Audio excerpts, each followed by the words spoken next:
EBS రిజర్వేషన్లు అనే కంటే, ఎకనామికల్లీ బ్యాక్వర్డ్ సెక్షన్స్ అనే కంటే అగ్రవర్ణాలకు రిజర్వేషన్లు అని ఎందుకు అనలేదు? అంటే కొంతమంది బలహీన వర్గాల ఎంపీలు ఎమ్మెల్యేలు బుద్ధి లేని వాళ్ళు ఉంటారు. ఎందుకు చెప్తున్నా అంటే, ఒక బుద్ధి లేని బీసీ ఎంపీ పార్లమెంటులో ఈబీసీ ప్రైవేట్ బిల్లు ప్రవేశపెట్టాడు. ఈబీసీ రిజర్వేషన్ల ప్రైవేట్ బిల్లుని ఈ దేశంలో దురదృష్టకరం ఏంటంటే ఒక బీసీ ఎంపీని ప్రవేశపెట్టాడు. వాళ్ళు చేసినటువంటిది ఏంటంటే, ఈ సందర్భం వచ్చింది కాబట్టి అందరి తెలియజేయడం కోసము ఒక విషయం చెప్తాను. యాక్చువల్గా ఈ దేశంలో జాతీయ స్థాయిలో పార్లమెంటరీ బాబాసాహెబ్ అంబేద్కర్ బీసీల అభ్యున్నతి కోసము పార్లమెంటుకు కానీ రాజ్యాంగ ప్రకారం అధికారం ఇచ్చింది. ఏమని, మీరు కమిషన్స్ వేసి వాళ్ళ ఆర్థిక, రాజకీయ, సామాజిక, విద్యా, ఉద్యోగ రంగాల్లో వాళ్ళ యొక్క వెసులుబాటు ఉంది, వాళ్ళ పరిస్థితి ఏమున్నదని ఒకసారి చెక్ చేసి వాళ్ళ అప్లిప్మెంట్ కోసం, అంటే వాళ్ళ అభివృద్ధి కోసం మీరే చర్యలు తీసుకోమని చెప్పారు. ఇప్పుడే చెప్పిన కాకా Kalelkar first national BC commission ప్రధానమంత్రి అపోజ్ చేసి తీసి నెలగొట్టాడు. అది మనకు 15 ఆగస్టు స్వతంత్రం వస్తే 18 ఆగస్టు 1947 నాడు సర్దార్ వల్లభాయ్ పటేల్ ఆ రోజు ఉన్నటువంటి ఆ కాన్స్టిట్యున్సీ అసెంబ్లీలో రిజర్వేషన్ బిల్లు మూవ్ చేస్తారు. ఆ రోజు రిజర్వేషన్ బిల్లులో ఎస్సీ, ఎస్టీ, మైనార్టీలకు, సిక్కులకు, బౌద్ధులకు, క్రిస్టియన్స్ అందరికీ రిజర్వేషన్స్ ఉంటాయి. దాంట్లో ఫైనల్లీ ఏం జరిగిందో చెప్పలేం, కానీ ఓన్లీ ఎస్సీ, ఎస్టీలకు రిజర్వేషన్ మిగతా వాళ్ళందరూ పీకేస్తారు. దాని తర్వాత నేషనల్ బీసీ కమిషన్ ఫస్ట్ది ప్రైమ్ మినిస్టర్ వ్యతిరేకిస్తాడు.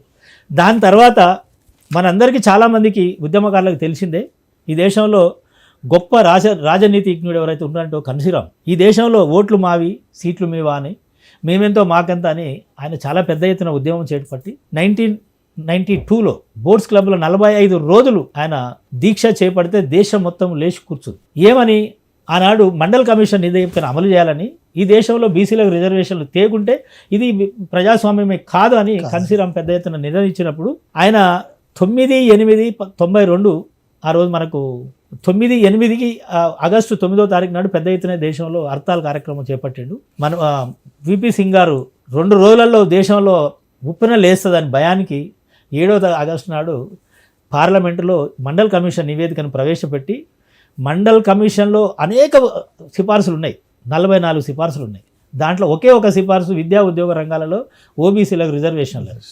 ఓబీసీలకు కూడా మండల్ కమిషన్ 44% రిజర్వేషన్ రికమెండ్ చేసింది. 52% బీసీలు ఉన్నారు, 3,900 కులాలు ఉన్నాయి వీళ్ళకు.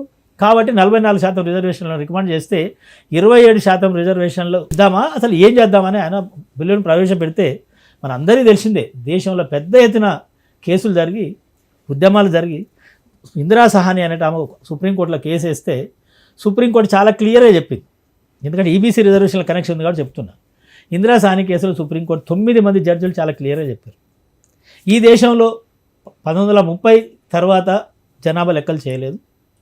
మండల్ కమిషన్ నివేదికలు కూడా ఆ 1930 జనాభా లెక్కల ప్రకారమే వాళ్ళు చెప్పినారు. కాబట్టి సమగ్రమైన జనాభా లెక్కలు లేవు కాబట్టి మేము తాత్కాలికంగా రిజర్వేషన్లు 50% మించొద్దు కాబట్టి, మించకుండా ఒక క్యాప్ పెడతాం రిజర్వేషన్లకు. కాబట్టి కేంద్ర రాష్ట్ర ప్రభుత్వాలు ఎవరికి అవసరం ఉంటే వాళ్ళు జనాభా లెక్కలు చేసి వాళ్ళ జనాభా దామాష పద్ధతిలో వాళ్ళకి రిజర్వేషన్లు ఇవ్వండి తప్ప అసమగ్రమైనటువంటి లెక్కలతోటి రిజర్వేషన్లు ఇవ్వద్దని చెప్పి సుప్రీంకోర్టు చెప్తూ 27% ఈబీసీ రిజర్వేషన్ను సుప్రీంకోర్టు ఒప్పుకుంటూ ఆ రోజు చెప్తే 45 సంవత్సరాల స్వతంత్ర భారతదేశంలో ఈబీసీలకు రిజర్వేషన్లు వచ్చినాయి. 45 సంవత్సరాల తర్వాత ఈబీసీ రిజర్వేషన్లు వచ్చినాయి. దట్టు ఉద్యోగాలలో వచ్చినాయి.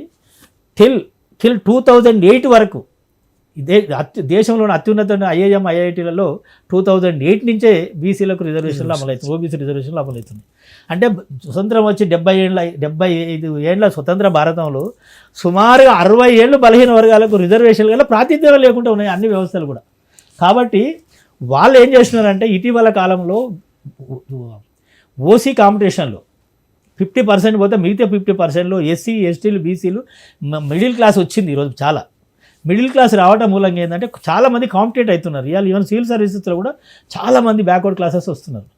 ఆ రిజర్వేషన్ దెబ్బ కొట్టడం కోసం ఈబీసీ రిజర్వేషన్లు ఈ దేశంలో అన్ని లెక్కల ప్రకారం చూసిన 22% లేనటువంటి అప్పర్ కాస్ట్, దాంట్లో ఎకనామికల్ బ్యాక్వర్డ్ క్లాసెస్ 4 నుంచి 6% లేని అప్పర్ కాస్ట్కు 10% రిజర్వేషన్లు ఇచ్చి, ఆ 10% రిజర్వేషన్లు ఎస్సీ, ఎస్టీ, బీసీలకు క్రిమీ లేయర్లు ఎవరైతే ఎగ్జామ్ట్ అవుతారో 8 లక్షల ఆదాయం ఉన్నవానికి రిజర్వేషన్ లేదు. పైన ఉన్నటువంటివి కూడా ఈ రిజర్వేషన్లకు తీసుకురాకుండా ఓన్లీ అగ్రవర్ణాలకు మాత్రమే 10% రిజర్వేషన్లని వాళ్ళ రాజ్యంలో రాజు తలుచుకుంటే దెబ్బల కొదవలేదన్నట్టు వాళ్ళది రాజ్యం చట్టం వాళ్ళది కాబట్టి బిల్లు పాస్ చేసుకొని ఈబీసీ రిజర్వేషన్లు ఇచ్చి రాజ్యాంగ స్ఫూర్తికి విరుద్ధంగా ప్రియాంబుల్కు విరుద్ధంగా భారత రాజ్యాంగానికి విరుద్ధంగా ప్రజల యొక్క అభిప్రాయానికి విరుద్ధంగా ఈబీసీ రిజర్వేషన్లు ఇచ్చి వాళ్ళు అమెండ్మెంట్ తీసుకొచ్చి ఈరోజు డెమోక్రసీని అపహాస్యం చేస్తున్నటువంటి పరిస్థితి ఉన్నది కాబట్టి 100% ఈబీసీ రిజర్వేషన్లు చట్టవిరుద్ధం.